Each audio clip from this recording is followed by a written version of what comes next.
Ramayana,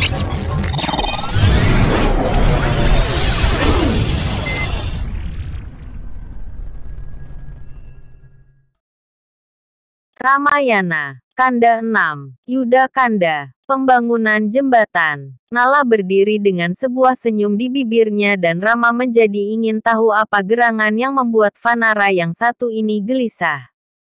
Ia memandanginya dan berkata, "Tuan, tak ada cara yang terbaik selain danda untuk membuat suatu pekerjaan berhasil. Inilah yang paling bagus dari segala cara. Caranya yang mudah dan logis untuk dilakukan. Tidak ada gunanya menggunakan kata-kata yang halus pada orang yang tidak tahu terima kasih." Raja Samudera ini ketakutan bukan kepalang. Ia ingin menghindar dan menyelamatkan diri dari kemurkaan Anda. Maka ia menjamin bahwa ia akan menjaga jembatan itu agar bisa mengapung. Hamba seperti ayah hamba dan hamba yakin akan berhasil membangun sebuah jembatan. Hamba senang karena Samudera telah mengingatkan hamba pada bakat hamba. Di samping itu, meskipun hamba tahu tentang bakat hamba, akan tetapi tidak baik mengatakan kemampuan diri sendiri. Atas perintah Anda, hamba akan memulai merancang bangunan jembatan itu segera. Hamba akan mengumpulkan Vanara yang lain untuk membantu hamba agar jembatan itu segera terwujud.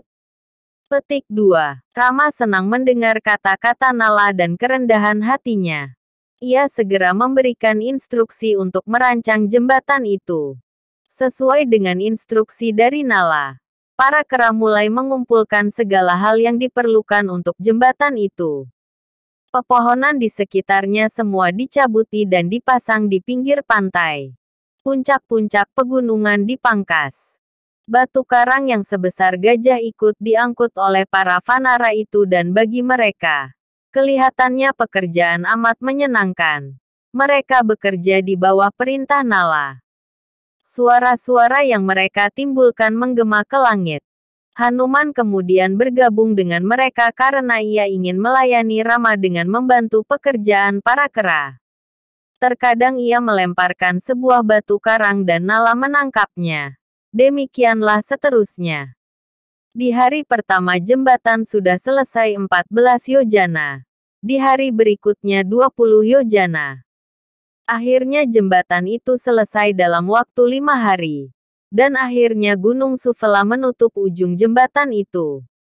Jembatan yang dibangun oleh Nala itu sangat indah dan mengambang di tengah laut bagaikan gugusan bintang yang membentang melindungi lautan. Para penghuni surga turun dan memandangi jembatan itu ketika sedang dibangun. Dan ketika sudah selesai mereka pun senang. Bagi mereka, dengan memandangi dari atas jembatan itu terlihat seperti rambut seorang wanita yang dipisah dua. Dan para Vanara pun bangga dengan hasil kerjanya. Kini mereka pun siap untuk menyeberangi jembatan itu. Sugriva kemudian datang ke hadapan Rama. "Tuan Rama, izinkanlah Hanuman membawa Anda di pundaknya. Angada akan membawa Laksmana. Mereka berdua akan membawa kalian ke pinggir selatan dengan cepat dan mudah karena mereka akan terbang di angkasa bersama Anda." Petik 2. Rama kemudian menuju tempat para Vanara berkumpul dan bersama mereka melangkah ke jembatan itu. Rama adalah orang pertama yang menginjakkan kaki di atas jembatan. Kemudian diikuti oleh Laksmana dan Sugriva. Seluruh pasukan kemudian mengikuti di belakangnya. Para kera itu pun melompat-lompat kegirangan. Mereka ada yang melompat, berenang ke air dan berkata, "Beginilah Hanuman ketika menyeberangi samudera untuk mencapai Langka. Kita akan terbang menyeberangi samudera ini. Kita bisa melakukannya." Lalu mereka melompat ke darat dan bermain di udara untuk beberapa saat. Suara ribut yang ditimbulkan oleh pasukan Rama itu mengalahkan deburan ombak sekalipun. Dan lautan tampak seperti menahan nafas ketakutan karena dirinya telah diseberangi oleh semua pasukan itu. Sementara itu, Para penghuni surga dan para ersi telah berkumpul di langit dan mereka secara mental menghujani Rama dengan air suci dan memberkatinya dengan kata-kata, "Semoga kau mengalahkan musuhmu.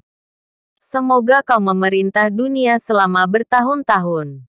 Banyak kata-kata semangat yang mereka ucapkan dan tampaknya mereka sedang menunggu peristiwa besar, yaitu terbunuhnya Ravana. Akhirnya pasukan Vanara mendarat di pinggir selatan lautan itu.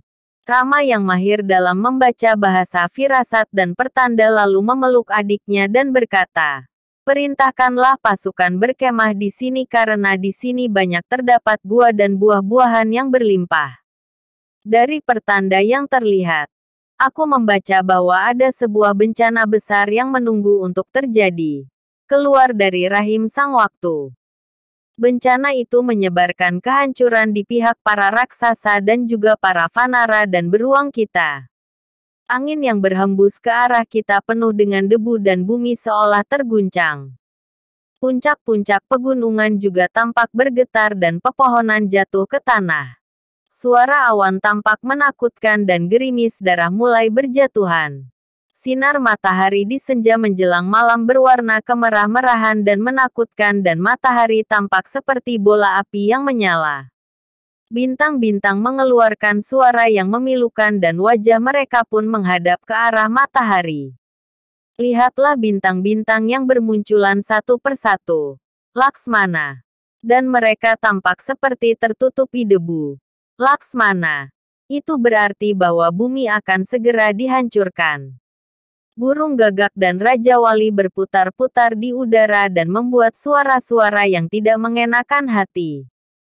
Permukaan bumi akan segera dipimpin para kera. Kita telah mendarat di wilayah musuh. Kita harus menjaga oleh senjata para raksasa dan batu karang yang dilemparkan oleh pasukan dan memastikan bahwa mata-mata Ravana tidak bisa menyakitinya.